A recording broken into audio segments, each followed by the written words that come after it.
రథసప్తమి అంటే ఇది మనకి పుష్యమాసం పూర్తయి మాఘమాసం రాగానే వచ్చేటువంటి ఒక పండగ. మాఘమాసం ప్రారంభంలో మనకు కనిపించేటువంటి 2 పండుగల్లో ఒకటి వసంత పంచమి, 2 రథసప్తమి. రథసప్తమి అంటే శుక్లపక్షంలో వచ్చేటువంటి సప్తమి రోజు రథసప్తమి అంటాం.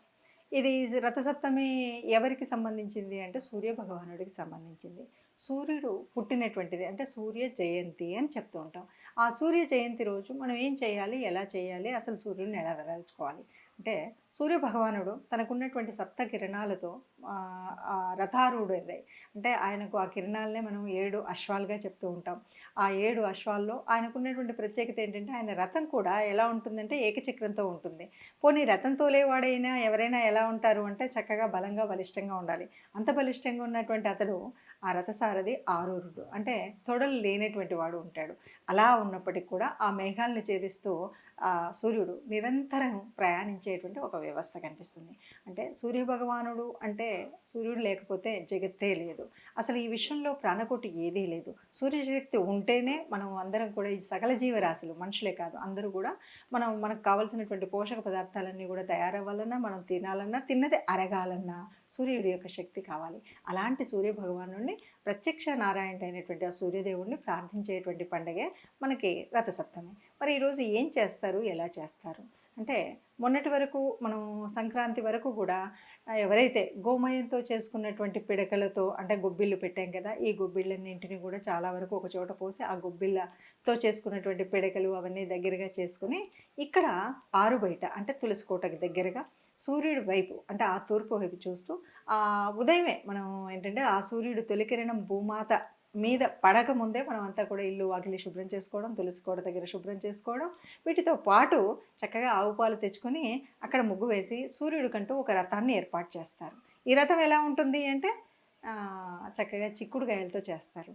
చాలా వరకు రేగుపళ్ళు ఈరోజు స్నానం చేసేటప్పుడు కూడా ఆ సూర్యుడికి సంబంధించినటువంటి అంటే భదరి ఫలము అంటారు కదా.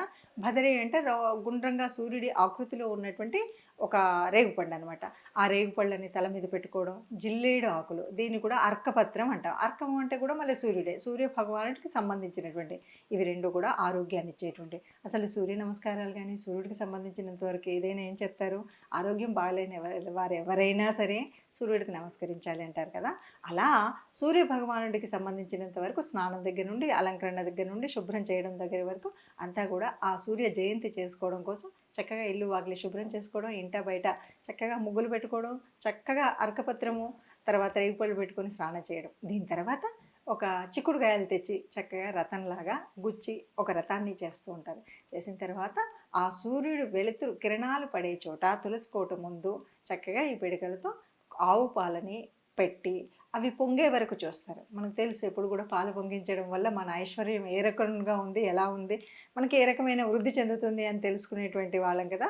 అలా ఆ పొంగిన తర్వాత అందులో కొన్ని బియ్యం వేసి పాయసాన్ని ఉండి ఇది ఆ సూర్య భగవానుడికి నివేదనగా పెట్టి ఆ తర్వాత ప్రసాదంగా తీసుకోవడం అనేటువంటిది మనకు ఈ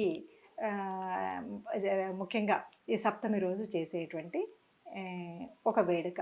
ఒక రకంగా చెప్పాలంటే ఆరోగ్యం కోసం చేసేటువంటి మన ప్రయత్నం. మన లెక్క ప్రకారంగా మన ఆచారం సంప్రదాయం అన్నిట్లలో కూడా ఆరోగ్యము ఉంటుంది, ఆధ్యాత్మిక చింతన ఉంటుంది, ఒక ఆచార వ్యవహారం ఉంటుంది.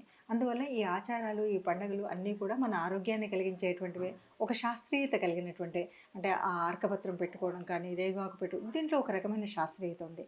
దాంతోపాటు నిన్న మొన్నటి వరకు ఉన్నటువంటి చలి వేడి ఎండాకాలం వచ్చేటువంటి ఈ సమయం, అలాగే కాకుండా ఉత్తరాయణం వచ్చేటువంటి కాలం.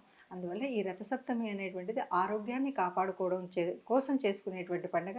నిత్యం కనిపించేటువంటి ఆ భగవంతుని మర్చిపోకుండా ప్రకృతి పరమాత్మ అని చెప్పడం కోసం చేసుకునేటువంటి పండుగ రథసప్తమి పండుగ.